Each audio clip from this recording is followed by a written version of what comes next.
Chers amis internautes, bonjour ou bonsoir. C'est avec un immense plaisir que nous vous retrouvons après une période plus ou moins longue d'absence due à des participations à des salons et à des événements professionnels. Nous reprenons aujourd'hui cette web-série Start Now, la web-série qui vous donne des outils et des méthodes qui vous permettent de démarrer votre vie entrepreneuriale. Aujourd'hui, nous avons choisi de vous parler de pivoter ou persévérer, le dilemme de l'entrepreneur. Un dilemme, en fait, c'est une alternative entre deux options qui sont d'égal intérêt, mais qui aboutissent à des résultats différents.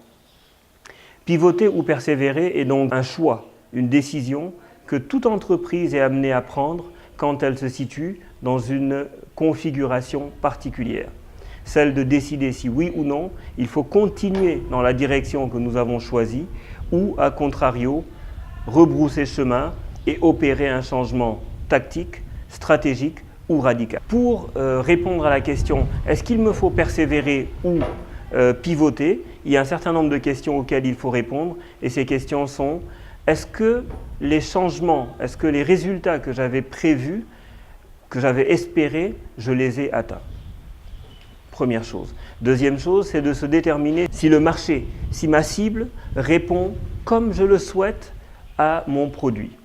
Et enfin, option 3, c'est est-ce que ça vaut la peine de construire, de bâtir une entreprise autour de ce produit ou de ce service, ou est-ce qu'il faut modifier structurellement et fondamentalement le produit ou le service que je propose à la clientèle.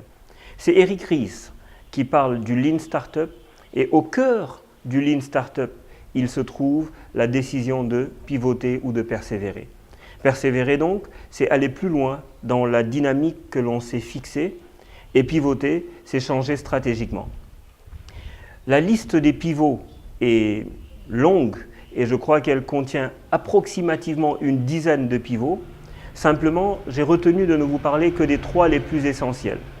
Changer de plateforme ou continuer à garder la même plateforme, passer du mobile au web ou du web vers le mobile, donc vers une app.